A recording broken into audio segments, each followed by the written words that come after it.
Through the 1940s and 50s, the films produced by Ealing Studios, particularly the comedies, fashioned a distinct strand of British cinema through such familiar classics as The Lavender Mob, The Ladykillers and Passport to Pimlico. Despite the popular view of Ealing as a studio that just made comedies, these actually only account for 17 out of the total of 95 films made over a period of 21 years. The best of these, however, are remembered for their understated absurdity, cast of eccentric characters and piercing satire on British class and social structures. To that extent, Robert Hamer's brilliant Kind Hearts and Coronets fits the Ealing mould to perfection. However, it also stands apart from its stablemates through an undercurrent of darkness that only Alexander McKendrick's The Ladykillers comes anywhere near to matching. Before we get to the film itself, we need to put the studio's peak years into some context.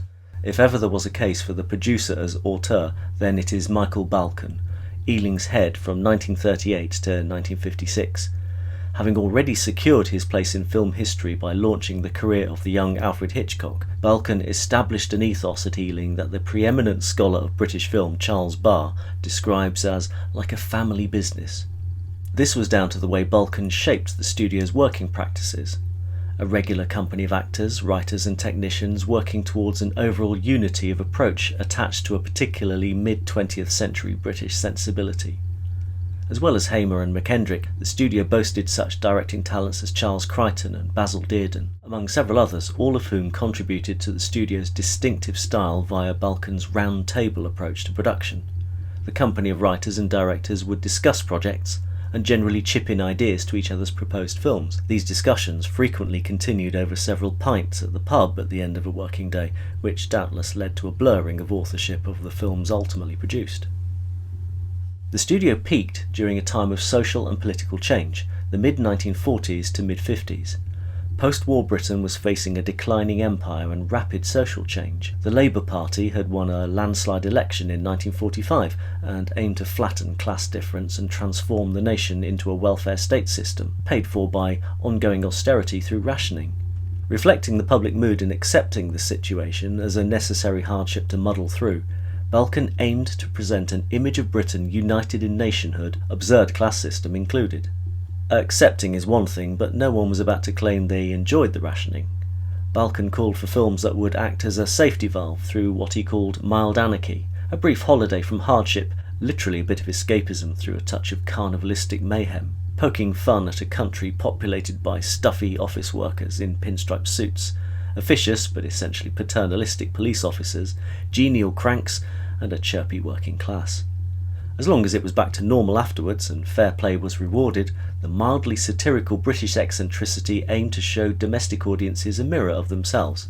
Ealing comedies thus typically blend farcical scenarios with characters holding on to an understated stiff upper lip attitude, self-deprecation and deadpan delivery of dialogue.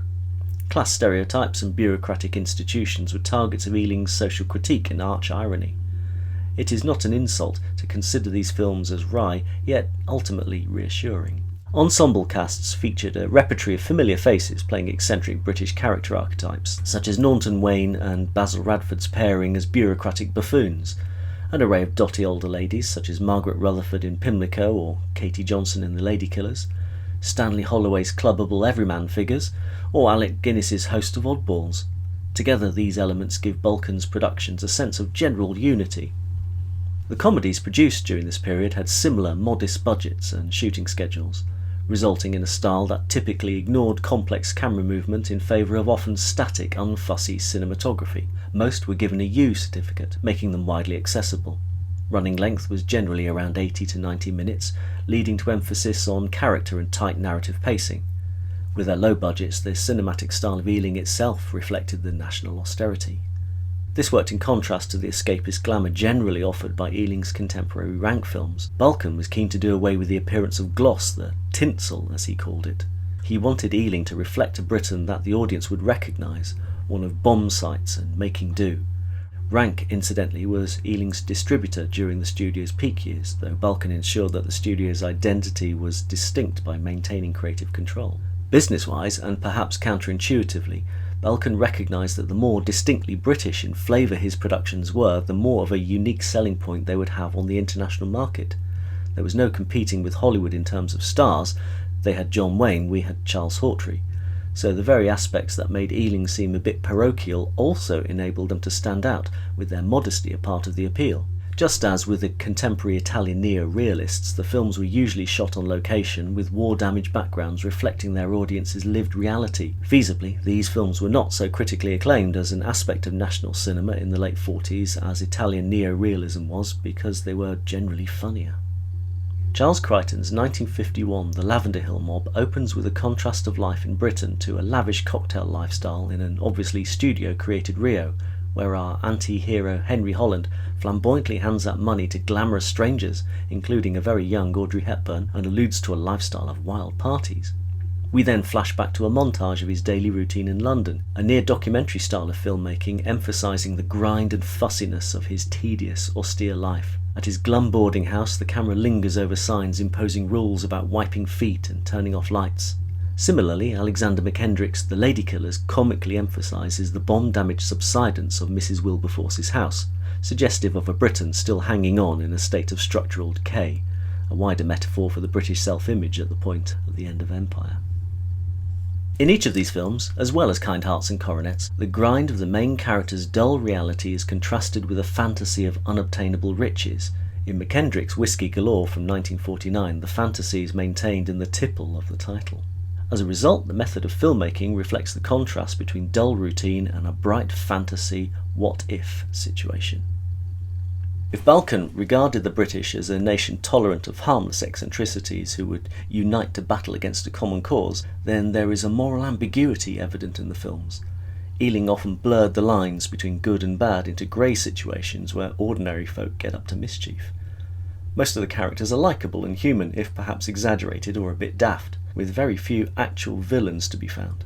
These were reserved for the studio's war or crime films.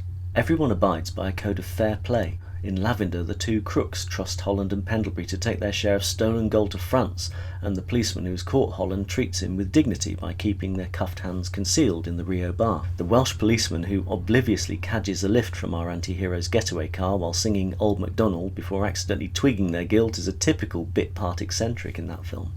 Thus, Ealing comedies are largely structured around the pattern of reality interrupted for a while with a fantasy of wealth or freedom unavailable to ordinary Britons, with a narrative return to business as usual at the end. In short, an imaginary escape from the austerity of rationing that continued in Britain till the mid-1950s. The uncharacteristic sunshine enjoyed by the community who find that they are really Burgundians in Henry Cornelius's Passport to Pimlico inevitably comes to an end with a typically British shower of rain. Perhaps in this sense we could say that Ealing offers a little tinsel of its own, though note that the decorations are firmly removed at the film's conclusions. Key films such as Passport to Pimlico and The Lavender Hill Mob were scripted by T.E.B. or Tibby Clark, whose fingerprints are all over these films. Even his non-comedies such as The Blue Lamp by Basil Dearden depict a society where the criminals will aid the police if one of their own acts in an unfair way and kills an officer of the law. That film also includes amusing minor characters that hark back to the comedies, just as in Lavender, Clark includes another buffoonish Welsh singing policeman. In contrast, two Ealing classics, The Ladykillers and Kind Hearts and Coronets, take a more cynical view of Britain, in which characters of different classes come together and kill one another. The Ladykillers is delightfully absurd, but Hamer's film, co-scripted with John Dighton, manages to capture and skewer perfectly the British class structure that the post-war Labour government seemed about to consign to history, but didn't. Charles Barr suggests that the film mixes light-heartedness with underlying menace, a fair summary, and it is a fine balancing act of cynicism and whimsy. Also of note is the non-contemporary Edwardian English setting rather than the typical contemporary bomb-damaged London. It's also a little longer than most of its peers. Louis Mazzini is the 10th Duke of Chalfont, who has achieved his title through murdering everyone else in the family in revenge for disinheriting his mother. He is in jail, writing his memoirs on the night before his execution. We thus know from the beginning that his crimes will not pay. The comic scenario is immediately clear. His jailers know Mazzini has got his title through foul means, but the habit of class deference just won't shift. Even the hangman is worried about the correct way to address the titled gentleman that he's about to kill, while also thrilled at the prospect of meeting an actual duke. As a satire of the absurdities of the British class system, this is hard to beat, and the film has only just gotten started. Narrated in flashback, The visual style conveys both class dynamics and the social separation of Mazzini. Mise-en-scène subtly defines his social climbing as his clothes and living space become more luxurious, while the cinematography typically isolates him, highlighting his cold detachment and outsider status. The counterpoint between Price's bone-dry narration of his casually murderous voiceover and unfailing politeness to the characters he intends to kill heightens the satire and enriches the comedy. His casual explanation that having learned to swim at Clapham municipal baths helps to facilitate his improvised first murder of the existing heir to the dukedom is delivered in an even-toned, received pronunciation, and is profoundly British in its absurdity. As this killing has casually included an innocent girlfriend, he adds in an acidic afterthought full of surprising innuendo that I was sorry about the girl, but found some relief in the reflection that she had presumably during the weekend already undergone a fate worse than death. Also note his casual reference to twin baby boys that die of diphtheria, which he says saves him a job, and throws in the Duchess as a bonus. All this is delivered in voiceover while we see him casually strike them off the family tree that doubles as his hit list. Throughout, the cinematography and mise-en-scène serve to heighten this performative counterpoint. See the framing of the shot where Louis's second victim is dispatched via an exploding shed while our killer sits in the foreground making polite conversation over tea with a man's wife that he intends to woo. Much critical analysis of performance focuses on Alec Guinness's multiple roles, but Dennis Price as Louis Mazzini should be applauded for his ability to convincingly align us with a cold-hearted serial killer, daring the audience to cheer him on in his increasingly outrageous murders. This is 50 years before American Psycho. Price would have made an excellent Richard III. Joan Greenwood's equally cold-hearted Sibella matches Louis for disdain for humanity and is the only one to successfully break into his solitude and stir something like emotion in him. Her distinctive voice blends huskiness with honey, and her lightness of tone is belied by the cold ruthlessness of her words and naked ambition of her social manipulations. By the end of the film, she is genuinely chilling. For this all to work as comedy, the victims mustn't elicit any real sympathy. Thus, the multiple casting of Alec Guinness as the entire Gascoigne family serves to distance the spectator from any perceived threat, as if we are reassured that Guinness is bizarrely resurrected over and over again. They are such a range of blinkered, entitled archetypes that they balance the film's dance between irony and absurdity. We can't be too sorry or too pleased at their deaths, which escalate in ridiculousness, including exploding caviar and a hot air balloon shot down with a bow and arrow. The final murder of the last duke to stand in our hero's way perhaps even crosses the line a little bit, involving a steel trap and Louis calmly pointing a shotgun to blow the man's head off. Guinness has had to work hard to cut off any chance of us actually feeling sorry for this odious chap and keep us just within the bounds of comedy.